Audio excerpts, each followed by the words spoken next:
കൊല്ലം തേവലക്കരയിൽ school വിദ്യാർത്ഥി ഷോക്കേറ്റു മരിച്ച സംഭവത്തിൽ മാനേജറെ തൽസ്ഥാനത്ത് നിന്ന് നീക്കം ചെയ്തെന്ന് പൊതുവിദ്യാഭ്യാസ മന്ത്രി വി ശിവൻകുട്ടി. സർക്കാർ പറഞ്ഞ കാര്യങ്ങൾ എല്ലാം പാലിക്കും വരെ സ്കൂൾ സർക്കാർ താൽക്കാലികമായി ഏറ്റെടുക്കുമെന്നും മന്ത്രി അറിയിച്ചു.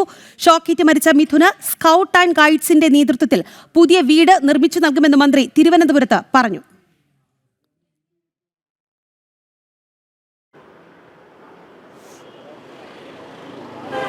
വിവരങ്ങളുമായി എസ് ശാലിനി ഉണ്ട്. ശാലിനി, തൽക്കാലത്തേക്ക് സ്കൂൾ ഏറ്റെടുക്കും.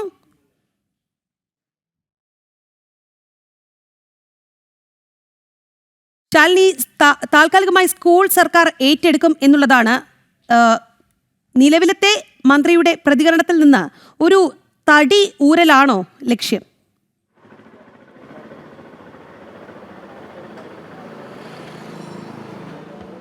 തീർച്ചയായും രാഖി സൂചിപ്പിച്ചതുപോലെ തേവലക്കരയിലെ സ്കൂളിലുണ്ടായ സംഭവം അതിദാരുണമായ സംഭവമാണ്.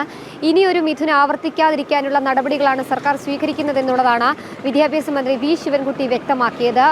വിദ്യാഭ്യാസ ഡയറക്ടർ നൽകിയ റിപ്പോർട്ടിന്റെ അടിസ്ഥാനത്തിലും ഒപ്പം തന്നെ സ്കൂൾ മാനേജർ നൽകിയ വിശദീകരണത്തിന്റെ അടിസ്ഥാനത്തിൽ കൂടിയാണ് സ്കൂൾ മാനേജറെ സ്ഥാനത്ത് നിന്ന് പുറത്താക്കിക്കൊണ്ട് അല്ലെങ്കിൽ ആ സ്ഥാനത്ത് നിന്ന് മാറ്റിക്കൊണ്ടും ഒപ്പം തന്നെ ഭരണസമിതിയെ പൂർണ്ണമായും പിരിച്ചുവിട്ടുകൊണ്ടുമുള്ള സർക്കാർ ഉത്തരവെന്നുള്ളതാണ് നമ്മൾ മനസ്സിലാക്കുന്നത്. അതായത് പൊതുവിദ്യാഭ്യാസ ഡയറക്ടർക്ക് മാനേജർ നൽകിയിട്ടുള്ള വിശദീകരണം അത് കൃത്യമായി പാലിച്ചില്ല, അല്ലെങ്കിൽ ആ വിശദീകരണം തൃപ്തമല്ലാത്ത സാഹചര്യത്തിൽ കൂടിയാണ് നടപടി എന്നുള്ളതാണ്. ഈ സ്കൂൾ തുറക്കുന്നതിന് മുൻപ്, അതായത് എല്ലാ സ്കൂളുകളും തുറക്കുന്നതിന് ഒരു മാസം മുൻപ് ഇത്തരത്തിൽ യോഗം ചേർന്ന് സ്കൂളുകളിൽ സ്വീകരിക്കേണ്ട സുരക്ഷാ കാര്യങ്ങൾ സംബന്ധിച്ച് ഔദ്യോഗികമായി ഉത്തരവിറക്കുകയും അത് മാനദണ്ഡങ്ങളായി വിദ്യാഭ്യാസ സ്ഥാപനങ്ങളെ അറിയിക്കുകയും ചെയ്തതാണ്. പക്ഷേ സ്കൂൾ മാനേജ്മെന്റും ഒപ്പം തന്നെ മാനേജറും അതിൽ വീഴ്ച നടത്തിയിട്ടുണ്ട് എന്നുള്ളതാണ് വിദ്യാഭ്യാസ വകുപ്പിന്റെ കണ്ടെത്തൽ. ഇതിന്റെ അടിസ്ഥാനത്തിലാണ് മാനേജറെ സ്ഥാനത്ത് നിന്നും പിരിച്ചുവിട്ടുകൊണ്ടുള്ള നടപടിയിലേക്ക് സർക്കാർ കടക്കുകയും ചെയ്യുന്നത്. കൂടാതെ തന്നെ വിദ്യാഭ്യാസ നയത്തിന്റെ അടിസ്ഥാനത്തിലും ഒപ്പം തന്നെ ചട്ടപ്രകാരവും ആ സ്കൂൾ താൽക്കാലികമായി സർക്കാർ ഏറ്റെടുക്കുന്നു എന്നുള്ളതാണ്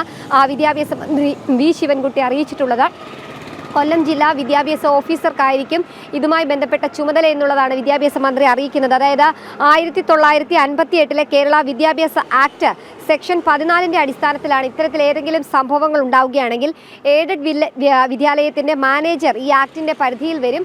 ആ മാനേജറെ പിരിച്ചുവിടാനും ഒപ്പം തന്നെ സ്കൂൾ താൽക്കാലികമായി ഏറ്റെടുക്കാനുമുള്ള ചട്ടം നിലനിൽക്കുന്നുണ്ട്, ആക്ട് ഉണ്ട്. ആ ആക്ട് പ്രകാരമാണ് സർക്കാർ നടപടികൾ സ്വീകരിക്കുന്നത് എന്നുള്ളതാണ് മന്ത്രി പറയുന്നത്. കൂടാതെ തന്നെ സർക്കാർ ചില നിർദ്ദേശങ്ങൾ മുന്നോട്ട് വയ്ക്കുന്നുണ്ട്. ആ നിർദ്ദേശങ്ങൾ ഈ വിദ്യാഭ്യാസ ഓഫീസർ വഴി ആ സ്കൂളിൽ നടപ്പിലാക്കും. അത് നടപ്പിലാക്കി പൂർണ്ണമായും നടപ്പിലായി എന്ന് വിദ്യാഭ്യാസ വകുപ്പിന് ലഭിക്കുന്ന റിപ്പോർട്ടിന്റെ അടിസ്ഥാനത്തിൽ അത് വകുപ്പിനെ ബോധ്യപ്പെട്ടാൽ പിന്നീട് മറ്റൊരു മാനേജറോ അല്ലെങ്കിൽ മറ്റു കാര്യങ്ങളിലേക്ക് കടക്കാം, ആലോചിക്കാം എന്നുള്ളതാണ് മനസ്സിലാക്കുന്നത്. ഒരു നിശ്ചിത സമയം ഇക്കാര്യത്തിൽ തീരുമാനിച്ചിട്ടില്ല. ഏത് സമയത്താണോ അത് കൃത്യമായി എന്ന് സർക്കാരിന് ബോധ്യപ്പെടുന്നത് അതുവരെ കൊല്ലം ജില്ലാ വിദ്യാഭ്യാസ ഓഫീസർ ആയിരിക്കും സ്കൂൾ മാനേജറുടെയും ഒപ്പം തന്നെ സ്കൂളിന്റെ മുഴുവൻ മേൽനോട്ട ചുമതല വഹിക്കുക എന്നുള്ളതാണ് നമ്മൾ മനസ്സിലാക്കുന്നത്. ഗുരുതരമായിട്ടുള്ള തെറ്റ് മാനേജറുടെ ഭാഗത്തു നിന്നുണ്ടായിട്ടുണ്ട്, പ്രധാന അധ്യാപകരുടെ ഭാഗത്തു നിന്നുണ്ടായിട്ടുണ്ട്. ഈ സ്കൂളിന്റെ പരിസര ശുചീകരണം ഒപ്പം തന്നെ ഇത്തരത്തിലുള്ള സുരക്ഷാ ക്രമീകരണങ്ങൾ വിലയിരുത്തി അതിൽ സ്വീകരിക്കേണ്ട നടപടികൾ ഉണ്ടായിട്ടില്ല എന്ന് വിദ്യാഭ്യാസ വകുപ്പിന് ബോധ്യമായിട്ടുണ്ട് എന്നുള്ളതാണ് മന്ത്രി പറയുന്നത്. എന്തായാലും ഒരു തടിയൂരലായി ഒരു പക്ഷേ ഈ രണ്ട് നടപടികളെ കാണേണ്ടിയിരിക്കുന്നു. പൊതുവിദ്യാഭ്യാസ വകുപ്പിന്റെ ഭാഗത്തു നിന്ന് ഇപ്പോൾ 2 പേരെയാണ്, അവിടുത്തെ പ്രധാന അധ്യാപിക ഒപ്പം തന്നെ സ്കൂൾ മാനേജർ, ഭരണസമിതി അടക്കമുള്ളവരെ പിരിച്ചുവിട്ടുകൊണ്ട് സർക്കാരിന്റെ ഭാഗത്തു നിന്നുള്ള വീഴ്ച മറയ്ക്കാനുള്ള നടപടിയാണ് നടത്തുന്നതെന്നുള്ളൊരു ആക്ഷേപം കൂടി ഘട്ടത്തിൽ ഉയരുന്നുണ്ട്. എന്തായാലും രാഗി സൂചിപ്പിച്ചതുപോലെ തന്നെ വിദ്യാഭ്യാസ വകുപ്പ് ഔദ്യോഗികമായി ഇത് സംബന്ധിച്ച് ഉത്തരവ് ഇറക്കിയിരിക്കുകയാണ്. ഒപ്പം തന്നെ ചുമതല നൽകിക്കൊണ്ടുള്ള ഉത്തരവ് ജില്ലാ വിദ്യാഭ്യാസ ഓഫീസർക്ക് നൽകിക്കൊണ്ടുള്ള ഉത്തരവ് ഇന്ന് തന്നെ പുറത്തിറക്കാനും സർക്കാർ നടപടികൾ ആരംഭിച്ചിട്ടുണ്ട്. കൂടാതെ തന്നെ സ്കൗട്ട് ആൻഡ് ഗൈഡ്സിന്റെ ഭാഗമായിട്ട് മിഥുന് വീട് വെച്ച് നൽകാൻ സർക്കാർ തീരുമാനിച്ചിട്ടുണ്ട്. അതുമായി ബന്ധപ്പെട്ട ഉത്തരവും സർക്കാർ പുറത്തിറക്കി. കൂടാതെ തന്നെ KSEB 5 ലക്ഷം രൂപയും സ്കൂൾ മാനേജ്മെന്റ് 10 ലക്ഷം രൂപയും മിഥുന്റെ കുടുംബത്തിന് നൽകുമെന്നുള്ളതാണ് വിദ്യാഭ്യാസ മന്ത്രി അറിയിക്കുന്നത്. രാഖി, ശാലിനി, അതുപോലെ തന്നെ CPM നിയന്ത്രണത്തിലുള്ള സ്കൂളാണ് ഇത്. മാനേജ്മെന്റ് പിരിച്ചുവിടുന്നു എന്ന് പറയുമ്പോൾ ആ ഒരു നടപടിയൊക്കെ ഈ മാനേജ്മെന്റ് പിരിച്ചുവിടുന്നതിൽ ഒതുങ്ങുന്നു എന്നുള്ളതാണ്. തൽക്കാലത്തേക്ക് ഈ സ്കൂൾ സർക്കാർ ഏറ്റെടുക്കുമെന്ന് പറയുമ്പോൾ എല്ലാ നടപടിയും അവിടെ കൊണ്ട് അവസാനിക്കുകയാണ്. വലിയ രീതിയിലുള്ള പ്രതിഷേധം മിഥുന്റെ മരണവുമായി ബന്ധപ്പെട്ടുണ്ടായി. കൃത്യമായ നിയമ നടപടി ഈ മാനേജ്മെന്റിനെതിരെ ഉണ്ടാകണം എന്നതടക്കമുള്ള ആവശ്യങ്ങൾ ഉയർന്നിരുന്നു. അത്തരത്തിൽ യാതൊന്നും ഇനി ഉണ്ടാകാൻ പോകുന്നില്ല എന്ന് തന്നെ വേണം മനസ്സിലാക്കാൻ.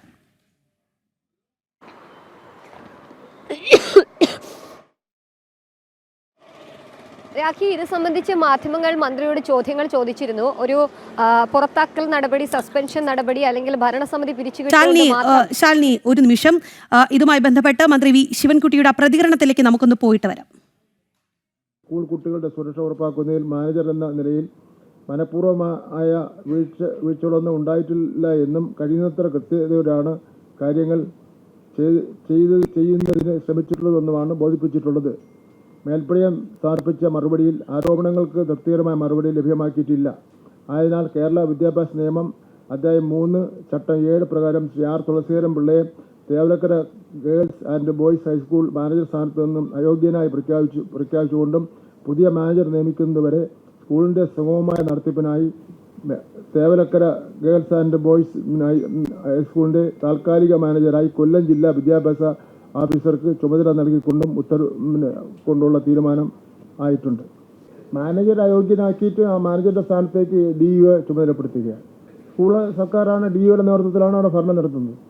ഇപ്പോൾ വരുന്നവരെ എന്ന് പറഞ്ഞിട്ടില്ല, DEOയ്ക്ക് ചുമതല കൊടുത്തിരിക്കുന്നു. അത് എത്ര നാൾ വേണേൽ പോകാം. അപ്പോൾ നമ്മൾ ഗവൺമെൻറ് ഉദ്ദേശിക്കുന്ന കാര്യങ്ങൾ റാറ്റിഫൈ ചെയ്ത് പരിഹരിച്ച് അതിന് അപേക്ഷ നൽകിയാൽ അപ്പോഴും ആലോചിക്കും.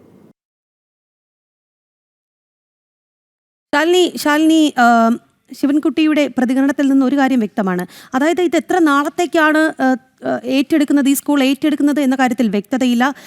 എത്ര നാളത്തേക്കാണ് എന്ന് അദ്ദേഹം കൃത്യമായി പറഞ്ഞിട്ടില്ല എന്നാണ് ഞാൻ മനസ്സിലാക്കുന്നത്.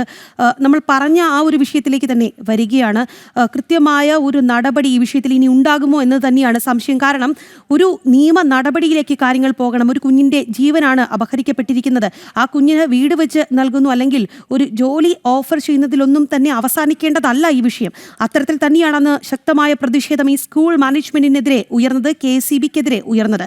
എന്തായാലും നിലവിൽ മന്ത്രി വി ശിവൻകുട്ടിയുടെ പ്രതികരണം വരുമ്പോൾ ഇതെല്ലാം തന്നെ ഒരു താൽക്കാലികമായ കാര്യങ്ങൾ അവസാനിപ്പിക്കാൻ അല്ലെങ്കിൽ ഈ താൽക്കാലികമായി ഈ സർക്കാർ ഈ സ്കൂൾ ഏറ്റെടുക്കും എന്ന് വരുത്തി തീർത്തുകൊണ്ട് വിഷയം അവസാനിപ്പിക്കുകയാണ് ലക്ഷ്യം എന്ന് തന്നെ വേണം മനസ്സിലാക്കാൻ.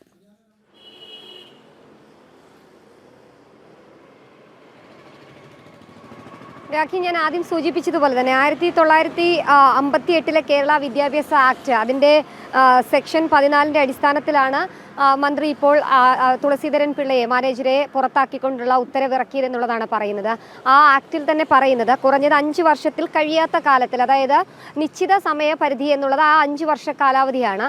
അതിനുള്ളിൽ അവിടുത്തെ കാര്യങ്ങൾ പരിഹരിക്കാമെങ്കിൽ പരിഹരിച്ചെന്ന് സർക്കാരിന് ബോധ്യപ്പെടുകയാണെങ്കിൽ മാത്രം ഒരു മാനേജ്മെൻറ്റ് പ്രതിനിധികളെ അവിടെ നോമിനേറ്റ് ചെയ്യാനും ഒപ്പം തന്നെ ഒരു മാനേജർ ആ സ്കൂളിൽ ഉണ്ടാകും. ഇല്ല എന്നുണ്ടെങ്കിൽ അത് ജില്ലാ വിദ്യാഭ്യാസ ഓഫീസർ തന്നെ തുടരുമെന്നുള്ളതാണ് ആ ആക്ടിൽ സൂചിപ്പിക്കുന്നത്. അതുമായി ബന്ധപ്പെട്ട നടപടിയാണ് ഇപ്പോൾ വിദ്യാഭ്യാസ വകുപ്പ് സ്വീകരിച്ചിട്ടുമുള്ളത്. എന്തായാലും തദ്ദേശ സ്വയംഭരണ സ്ഥാപനങ്ങളിലേക്കുള്ള തെരഞ്ഞെടുപ്പ് അടക്കം അടുത്തിരിക്കുമ്പോൾ സർക്കാരിനൊരു കീറാമുട്ടിയായി മിഥുൻ്റെ മരണം, ഒപ്പം തന്നെ സ്കൂളുകളിലെ തുടർച്ചയായിട്ടുള്ള വീഴ്ചകൾ, സുരക്ഷാക്കുറവ് അടക്കമുള്ള കാര്യങ്ങൾ ഉണ്ടാകാതിരിക്കാനുള്ളൊരു നടപടി അതുതന്നെയാണ് ഇപ്പോൾ സർക്കാർ തലത്തിൽ നിന്ന് സ്വീകരിച്ചിട്ടുള്ളത്. മാനേജരെ പുറത്താക്കുന്നു, സസ്പെൻഡ് ചെയ്തുകൊണ്ടുള്ള അല്ലെങ്കിൽ പുറത്താക്കിക്കൊണ്ടുള്ള ഔദ്യോഗിക ഉത്തരവ് സർക്കാർ പുറത്തിറക്കുന്നു. തൊട്ടു പിന്നാലെ തന്നെ പുതിയൊരു മാനേജ്മെന്റ് ചുമതല നൽകിക്കൊണ്ട് വിദ്യാഭ്യാസ ഓഫീസറെ, ജില്ലാ വിദ്യാഭ്യാസ ഓഫീസറെ അവിടേക്ക് കൊണ്ടുവരുന്നു.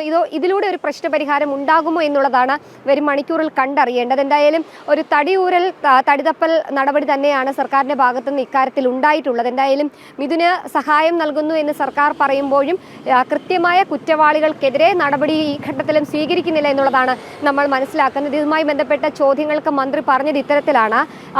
വീഴ്ചകൾ ഉണ്ടായിട്ടുണ്ട്, സ്കൂൾ മാനേജ്മെന്റിന്റെ ഭാഗത്തുനിന്ന് വീഴ്ചകൾ ഉണ്ടായിട്ടുണ്ട്.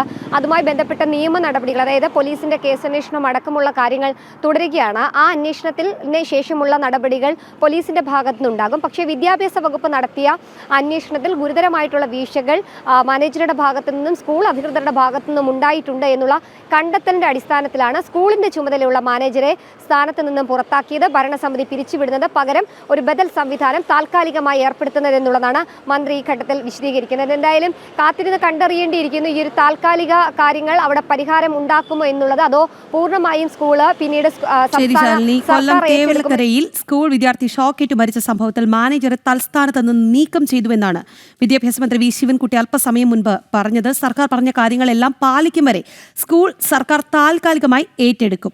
ഷോക്കേറ്റ് മരിച്ച മിഥുന് സ്കൗട്ട് ആൻഡ് ഗൈഡ്സിന്റെ നേതൃത്വത്തിൽ പുതിയ വീട് നിർമ്മിച്ച് നൽകുമെന്നും മന്ത്രി പറയുന്നുണ്ട്. എന്തായാലും ഇത്തരം നടപടികളെല്ലാം തന്നെ പൊതുജനങ്ങളുടെ കണ്ണിൽ പൊടിയിടാനോ എന്ന ചോദ്യം തന്നെയാണ് ഇവിടെ അവശേഷിക്കുന്നത്. വിശദാംശങ്ങൾ നൽകിയത് തിരുവനന്തപുരത്ത് നിന്ന് ശാലിനിയാണ്.